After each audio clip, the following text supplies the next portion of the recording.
Moi, je suis pas un chercheur. Hein. Moi, j'écoute ce que disent les uns et les autres. Et les scientifiques de haut niveau disent, pour avoir une certitude, il faut vraiment des études en double aveugle. En double aveugle. Vous croyez qu'en cette période où les gens meurent à tour de bras, on peut se permettre... Mais non, mais c'est pas compliqué, vous savez, c'est pas compliqué, les 1080... oui. C'est pas très compliqué à faire. Mais en tout cas, nous, on applique. Hein. Quand les patients rentrent, on applique le protocole. Elisabeth, vous êtes infirmière, hein, c'est ça? Oui, moi je suis infirmière, mais une vieille infirmière. Une vieille infirmière. Oui.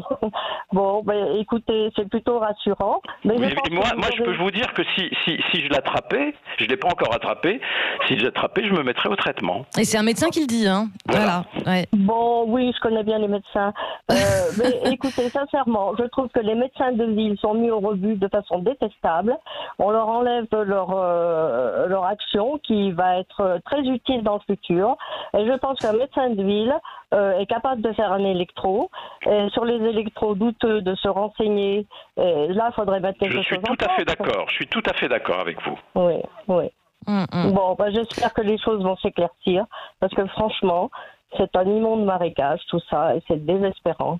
Je vous remercie, docteur. Merci. Merci à vous. Merci beaucoup. Et merci, Elisabeth, pour votre témoignage, de nous avoir appelé de tard. Vous le comprenez, ça, Jamil Rahmani, quand même, qu'on soit tous pantois par ces situations et cette cacophonie entre médecins encore aujourd'hui, ça paraît dingue, quoi.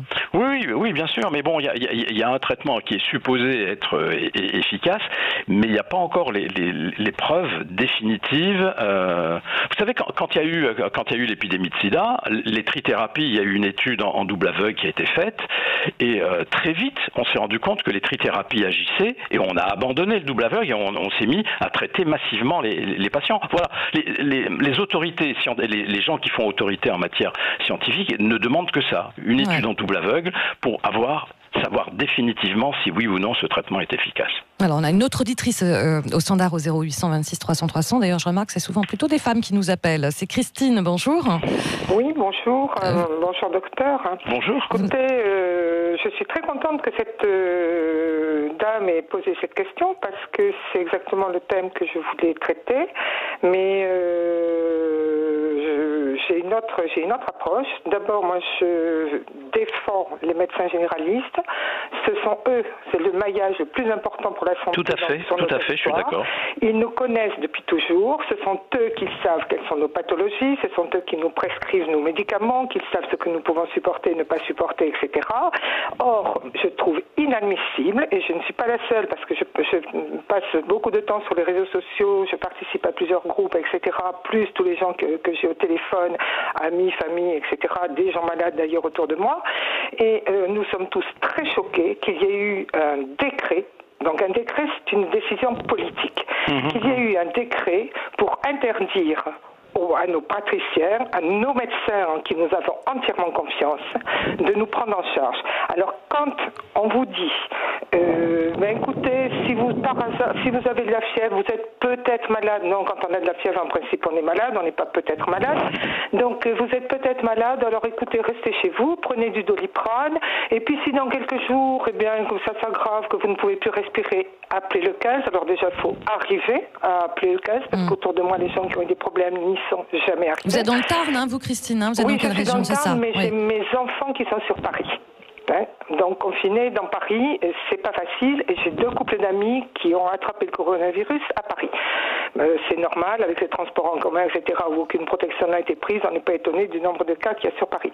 Alors moi, ce que je voulais vous dire, c'est que il serait normal que ce soit les patriciens, nos généralistes qui nous suivent, qui, s'ils l'estiment, donnent un traitement, alors que ce soit la chloroquine avec un antibiotique de type macrolide ou autre. Il y a une docteure qu'on voit beaucoup sur les réseaux sociaux, qui s'appelle la docteure Pagliard. Elle ne donne pas de chloroquine parce que pour la bonne raison qu'elle n'en a pas. Donc elle donne uniquement un antibiotique macrolide avec du C3G. Et surtout, ce qui m'alerte, c'est qu'on a beaucoup de reportages sur l'Italie, sur l'Espagne, enfin tous les pays où ça va très mal, les États-Unis, etc. On va même au Japon, un peu partout. Mais nous n'avons aucun reportage sur les hôpitaux en Allemagne. Or, les Allemands, qu'est-ce qu'ils ont fait? D'abord, ils ont demandé à tous les laboratoires, dès le début, privés, publics, vétérinaires, de tout arrêter et de préparer en masse des tests. Et ils ont testé comme ça des centaines de milliers de personnes. Et tous les gens qui ont été testés positifs ont automatiquement été mis en quarantaine. En quarantaine, et on leur a donné un traitement. Et qu'est-ce qu'on leur a donné comme traitement en Allemagne? Parce que personne n'en parle. Et quand on voit que les Allemands, qui ont exactement le même nombre que nous de contaminés détectés, parce que je dis détectés parce qu'en France on ne sait pas, et en Allemagne, bon, ils en détectent pas mal, on est autour de 130 000 dans les deux pays. Nous avons presque 14 500 décès, 500 morts, et eux, ils sont à 3 000. Pourquoi?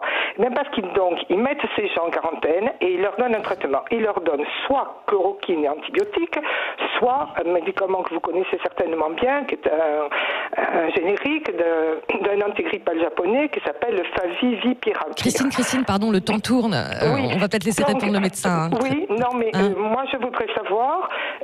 Alors, je rappelle quand même que 3 grands médecins français qui étaient directeurs de l'Agence nationale de sécurité du médicament, donc je pense qu'il sait de quoi il parle, le directeur scientifique de l'Institut national du cancer et l'ancien directeur de la haute autorité de la santé viennent de lancer un appel vendredi pour demander qu'on arrête et que les généralistes puissent soigner les gens. Ouais.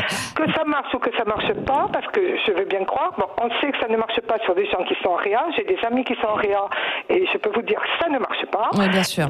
On va laisser répondre Jamil Ramani, désolé, parce que le temps file. Merci Christine. Tout à fait d'accord pour redonner la main aux médecins généralistes. Ouais.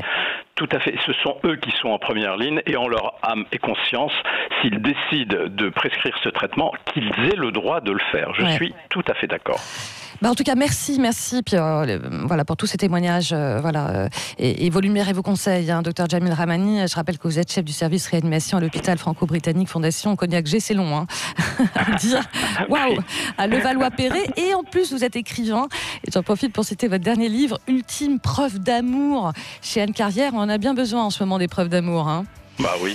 Carrément. Merci à vous. Belle journée. Merci beaucoup.